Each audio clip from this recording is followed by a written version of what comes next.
jotee waaw ba ñu leen di xaar yaa ba ñëpp ñaanalante keroog ca bés ba ku la tooñoon nang ko baal. Pour cette numéro, nous allons traiter le sujet de l'impact du Covid-19 sur la Tabaski. Pour ce faire, nous sommes allés voir un éleveur qui est au rond-point Foire. On a discuté avec lui et on a pu soutirer quelques informations très utiles. On va regarder le reportage fait avec lui et on revient après sur le plateau.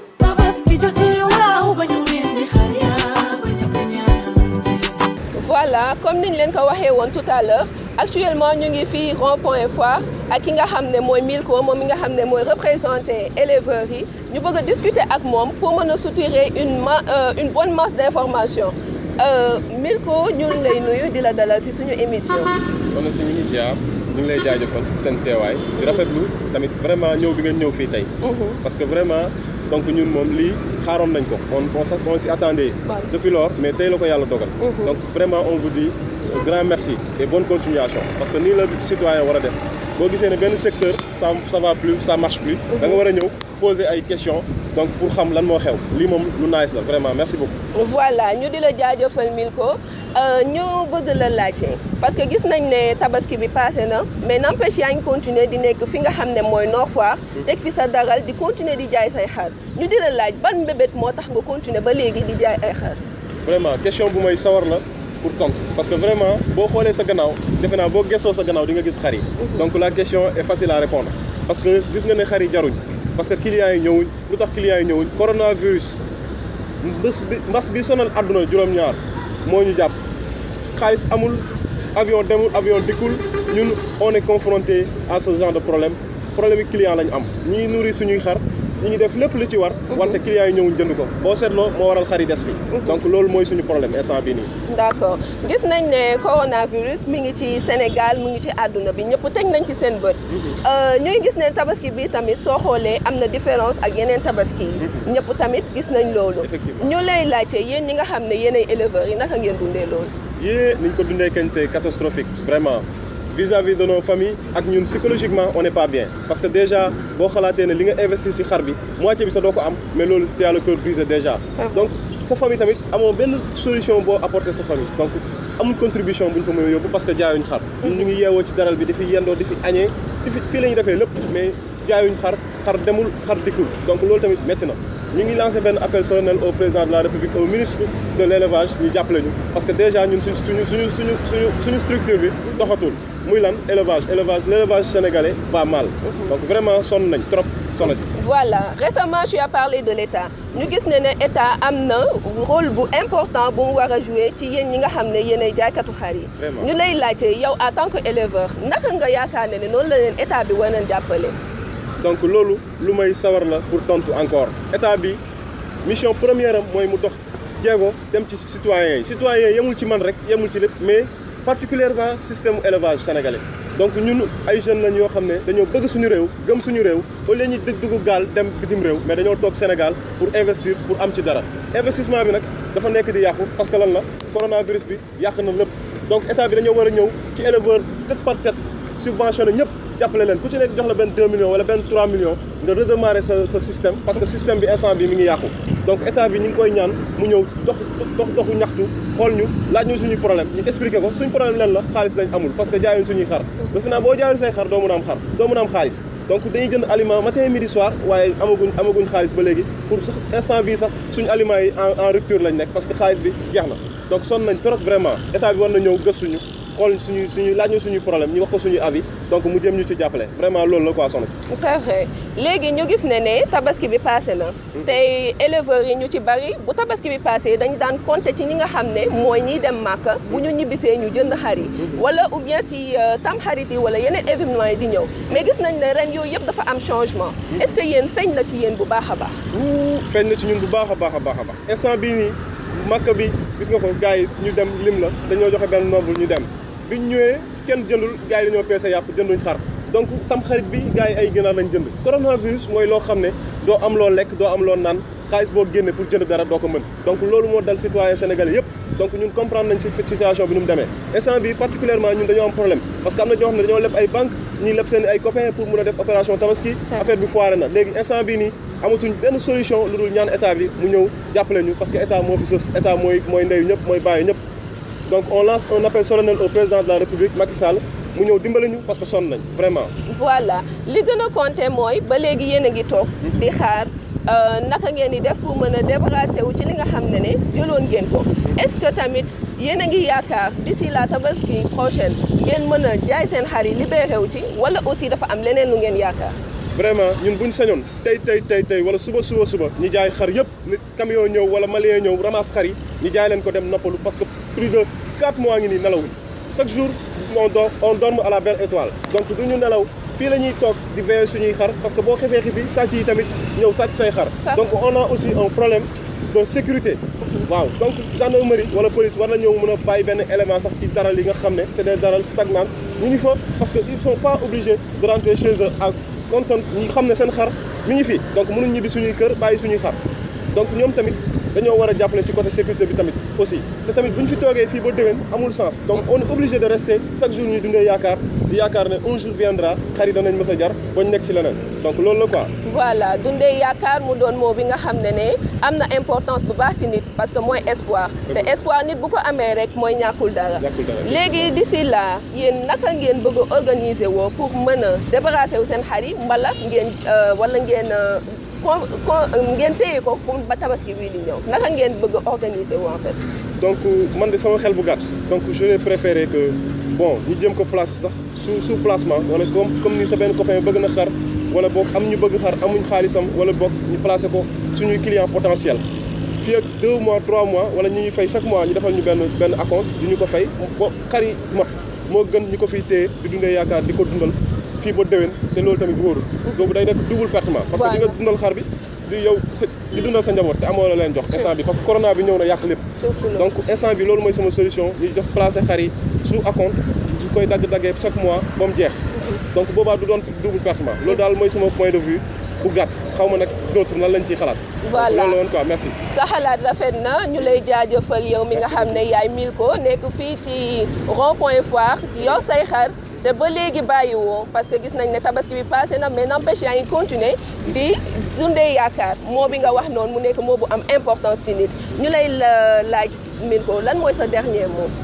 waaw sama dernier mot mooy vraiment maa ngi jaajëfal waa Nord Foire xataluñ ñu sonaluñ ñu benn yoon donte bu ne ci koñ bi lañ dëkk sax donc mais dañoo yombalal suñu liggéey kenn mësu fi ñëw def benn plainte wala def benn déclaration wala dara ñu ngi fi ci jàmm ñu ngi ñuy jàppale jeunesse bi dañoo baax fii la ñuy nekk ak ñun toute la nuit chaque jour matin midi soir di naan ak ñoom ataaya ci garab gi fii donc vraiment amuñ benn problème ak waa Nord Foire ñu ngi leen di jaajëfal et particulièrement yéen tamit yéen ñu déplacé wu ñëw ba ci ñun filmé ñu ngi leen di jaajëfal di leen ñaanal yàlla mu yombal liggéey bi donc seen tour jëm ci kaw ca kanam ngeen bokk ci les meilleurs du Sénégal donc merci beaucoup soxna si vraiment kontaan nañu. merci à toi aussi Milko bu ko defee ñu daggee ko fii ñun ak suñu gan gi nekkoon Milko nekk fii ci rond-point Foire ñu fas yéene dem waxtaan ak keneen ki nga xam ne mën nañu indil ay contribution ou bien ay idée wam ci wàllum impact du coronavirus sur la tabaski. Voilà, mesdemoiselles et messieurs, on a pu constater que Milko n'a pas été la seule personne à être impactée par le Covid. On en a eu la confirmation avec l'interview qu'on a fait avec un père de famille. On va regarder le reportage effectué avec lui et on revient sur le plateau.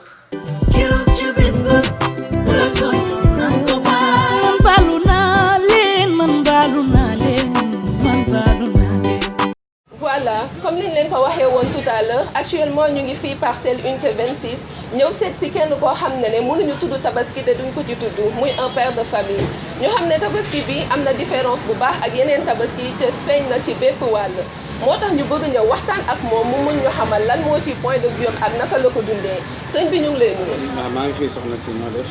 maa ngi ci jàmm ba alhamdulilah ñu lay may pour nga présenté wu xamal ñu yow yaay kan. waaw man de maa ngi tudd Papa Younous Diop. waaw dëkk Parcelles Assainies unité 26.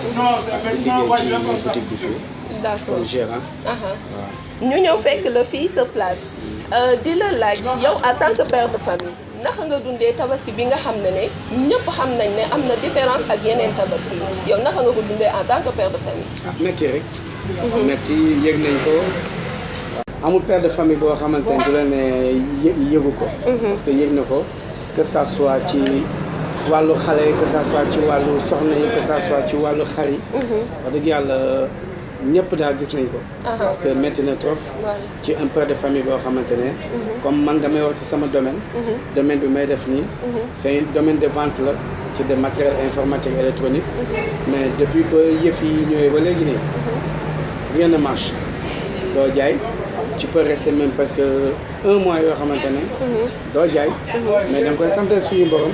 xam nga donc impacté na ñëpp daal. voilà impacté na ñëpp Covid 19 laal na Sénégal laal na àddina mais ren ak tabaski bii nii lan moo nekk lu gën a important pour un père de famille ci tabaski bii nii ak période bi ñu nekk.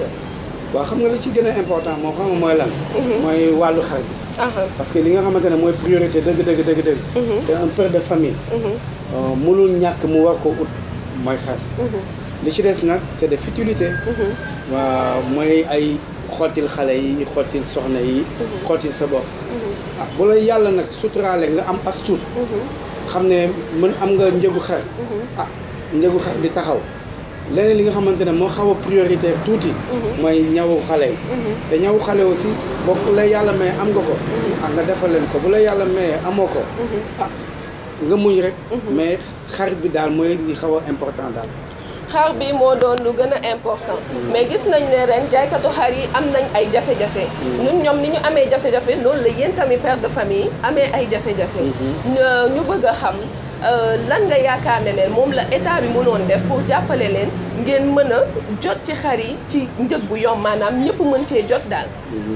waaw c'est-à-dire que man li ma xaw a jaaxal mooy dégg naa état du Sénégal dafa subventionné éleveurs yi. que ça soit ñi nekk Sénégal que ça soit ñi war a indi xar yi comme la Mauritanie le Mali. mais le problème bi am mooy ren c'est-à-dire que Sénégal léegi ñëpp ay éleveurs lañ. ñi nga xamante ne ils sont à Dakar. dans les régions. ñoom dañuy yokk seen xar yi. c'est-à-dire que ils ont triplé le prix. dañuy triplé prix bi ba nga xamante ne cela veut dire que xar yi doon jóge ci région yi dafa yéex a ñëw. donc xar bu doon jar daaw à 100 000 francs ren on te dit à 200 000 francs wala 220 000 francs donc ñun am nañ ci métti na ci ñun mais dem nañ ba au dernier moment aussi. ñi nga xamante ne ñoom dañuy yokkoon seen xar yi dañoo mujj ñoom wàññi xar yi mais y a beaucoup de pères de famille yoo xamante ne ren man gis naa loolu noonu parce que y a mes petits frères yi doon jaay xar mais ñoom ci boppam dañoo mujj di wante seen xar yi. c'est vrai. mais y a beaucoup de pères de famille yoo xamante ne tamit tabaski wu ñu ren. loolu moom lu ma gisee sama bopp la. du loo xamante ne nit a ñëw nettali ma. mais ak subvention bi état du Sénégal def doyul. franchement doyul. dëgg la mënul doy parce que situation de pandémie la ñu toll. dëkk bi ñëpp la impacté ni mu impacté nit ñi noonu la impacté état bi mu xam ne yombul ci kenn. ñu lay laaj yow en tant que père de famille lan mooy sa dernier mot boo amee la nga xam ne mën nga koo wax population bi wax ko gouvernement bi nan lay doon. c'est-à-dire que sama dernier mot moom xam nga ñun père de famille moom suñu dernier mot xam nga mooy lan. mooy la location. surtout la location. parce que état du Sénégal lu nekk jàppale na ñu ñëpp peut-être sur les denrées alimentaires mais sur la location nga xamante ne ñun on est locataire. l'état du Sénégal mooy mu xoolaat encore sur la location. maanaam ñu defal ñu wàññil ñu sur la location. mais tey jii nii bailleurs yi nii le 5 le 10 ñu ne la location bi nii. bu fekkee ne yow li ngay liggéey di suturloo maanaam doxatul nga bëgg a lijjanti dépense. après bëgg a lijjanti la location. mais c'est dur. waaw man daal li may wax mooy location bi daal mooy état du Sénégal. même lu ñu wàññi sur les denrées alimentaires. mais la location bi nii moo gën a métti ci les pères de famille. d'accord te ñëpp nag. dëgg la laal na yow mi nga xam ne yaay père de famille waaye laal na tamit yeneen secteur. loolu jarul ñu koy wax di ko waxaat. ñu di la jaajëfal Papa Youssouf Diop. di la. kontaan ci yow torop parce que ni ñu ubbilee sa bopp di la wax kon ba beneen yoon ñu dem seeti keneen ka nga xam ne mën nañu waxtaan ak moom mu xamal ñu lu bari ci beneen fànn. keroog ca bés ba yow ku la tooñoon nang ko baal tabaski jotee waaw ba ñu rendi xar ya après le reportage fait avec le père de famille, on est allé voir Dr Baldé qui est au cabinet médical Cœur Damel, situé à la cité Damel. Voilà, actuellement nous sommes à cité Cœur Damel, dans le cabinet médical Cœur Damel. Et nous sommes en face de Dr Baldé. Et nous voudrions discuter avec lui sur certaines choses dont il pourra nous éclaircir. Dr Baldé, je vous salue. Bonsoir. Aujourd'hui, nous voudrions élargir avec vous sur le thème de l'impact du Covid-19 sur la Tabaski. Et pour ce faire, nous avons certaines questions dont nous voudrions que vous nous expliquiez un peu, vous nous éclaircissiez. Et la première est la suivante. Par rapport aux animaux, auriez-il des risques de contamination? Bon, parler de risque de contamination par rapport à un virus peut attaquer tous les organismes vivants, d'accord, y compris les animaux, les êtres humains, d'accord. Donc, le virus n'est pas à lui seul, c'est-à-dire il n'est pas capable de survivre dans la nature. Il est obligé de pénétrer un organisme et de vivre dans un autre organisme. Donc, ce risque, quand même, il est présent. C'est pour vous dire que ce risque est présent. Vu que l'organisme de l'animal, sa constitution, c'est la même chose que l'être humain. Donc, ce risque, on ne peut pas l'exclure en réalité. D'accord. Ce risque, on ne peut pas l'exclure. Et quel est le conseil que vous pourriez nous donner par rapport à la viande rouge? Bon, sur le plan diététique, par rapport à la viande rouge a un impact, surtout chez les sujets âgés qui sont hypertendus. Donc, le conseil qu'on leur donne souvent, c'est de limiter la viande rouge le maximum possible et d'utiliser de la viande blanche. D'accord. D'accord.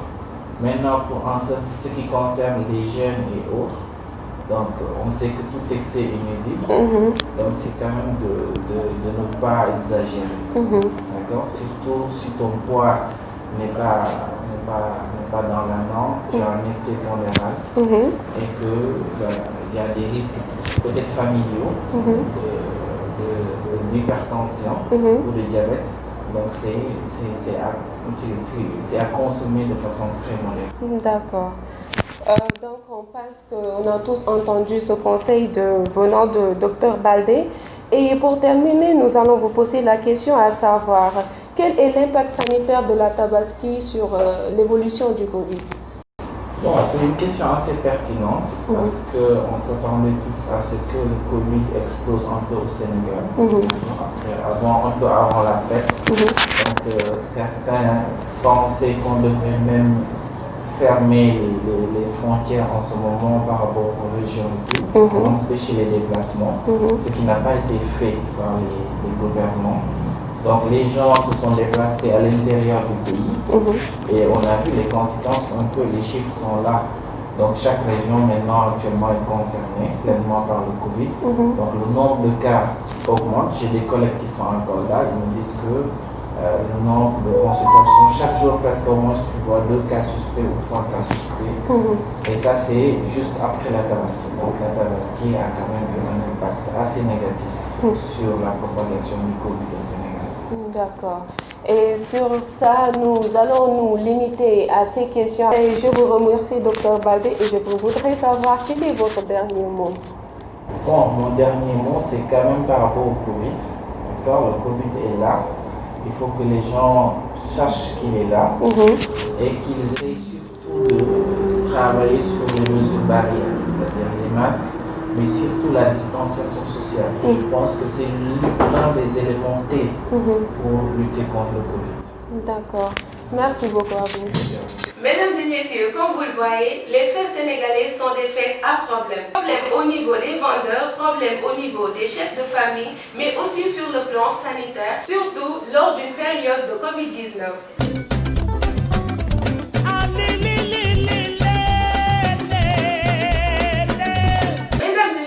Chers téléspectateurs, je vous donne rendez-vous dans ma prochaine émission.